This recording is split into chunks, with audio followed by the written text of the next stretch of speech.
निधि की अभी नई नई शादी हुई थी।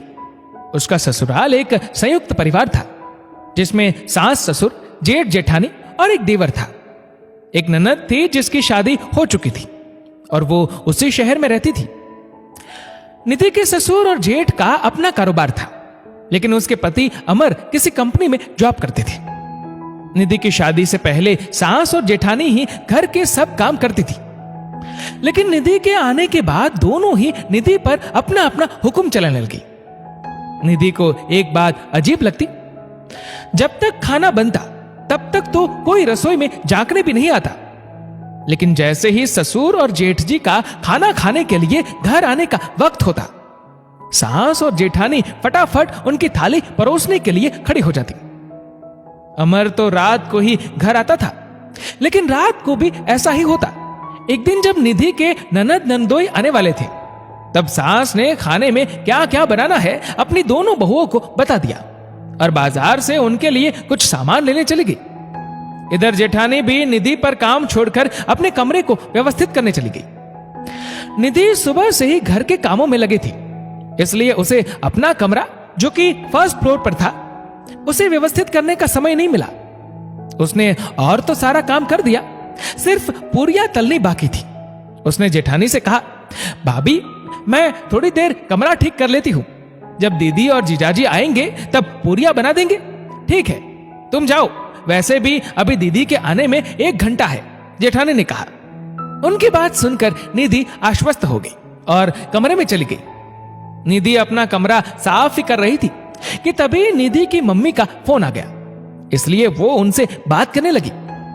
थोड़ी देर बाद ही उसके ननद और नंदोई आ गई। सासू मां भी बाजार से आ चुकी थी। आते ही ननद ने पूछा, अरे मां, हमारी नई भाभी कहां है? ये सुनते ही जेठानी ने रसोई से निकलते हुए कहा, दीदी आपकी नई भाभी तो बहुत जल्दी थक जाती है, बेचारी अपने कमरे में सो रही होगी। उधर निधि को लगा कि ननद के आने में वक्त है, इसलिए वो कुछ देर बाद ही बाहर आई। तब तक उन लोगों ने चाय भी पी ली थी। निधि जैसे ही बाहर आई, सासू मां ने तंज कसते हुए कहा, बहू नींद पूरी हो गई क्या? ननद ने भी कहा, अरे भाभी, कम से कम जब कोई घर में आए तब तो मत सोया करो। ये बोलकर सभी हंस पड़े। निधि बहुत शर्मिंदा हुई, लेकिन सबके सामने कुछ बोल नहीं पाई। इसके बाद जब तक निधि काम करती रहती, सास और जेठानी आपस में बातें करती रहती और निधि से कुछ नहीं बोलती। निधि को बहुत बुरा महसूस होता, इसलिए वो अपना काम करने के बाद अपने कमरे में चली जाती। इस बीच कोई भी घर में आता तो सास यही कहती, बहू सो रही होगी। अमर के कानों में भी ये बात पड़ी, तो उसने निधि से कहा, निधि क्या तुम दिन भर सोती रहती हो? अमर, क्या आपको लगता है कि मैं सोती रहती हूं? जितनी देर मैं नीचे रहती हूं, माँ और भाभी मुझसे बात तक नहीं करती। नीचे के दोनों कमरे माँ और भाभी के हैं। बैठक में पापाजी दोपहर को आकर आराम करते हैं। मुझे अगर बैठना भी हो तो कहां बैठूं? अपने कमरे में भी मुझे 100 काम होते हैं। अपना कमरा साफ करना, कपड़े प्रेस करना, अलमारी ठीक करना। कमरे में रहने का मतलब ये तो नहीं कि मैं सोती ही रहती हूं। अमर को भी समझ में आने लगा कि आखिर बात क्या है। दरअसल अमर अपना खानदानी कारोबार छोड़कर जॉब करता था। ये बात उसकी बड़ी भाभी को गवारा नहीं थी। यही कारण था कि वो अपनी नाराजगी निधि पर इस तरह निकालती थी। उसने निधि को समझाते हुए कहा, निधि तुम फिक्र मत करो, थोड़े दिनों बाद ही मेरा ट्रांसफर होने वाला है।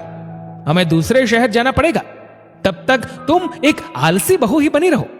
रोज की तरह सास और जेठानी निधि पर दोपहर का खाना बनाने की जिम्मेदारी छोड़कर अपने अपने कमरे में चली गई। निधि भी उस दिन काम छोड़कर अपने कमरे में चली गई। दोपहर को जब समय पर खाना नहीं बना तो ससुर और जेठ ने गुस्सा करते हुए कहा, अभी तक खाना क्यों नहीं बना? जी, वो लगता है आज छोटी बहू ने खाना नहीं बनाया।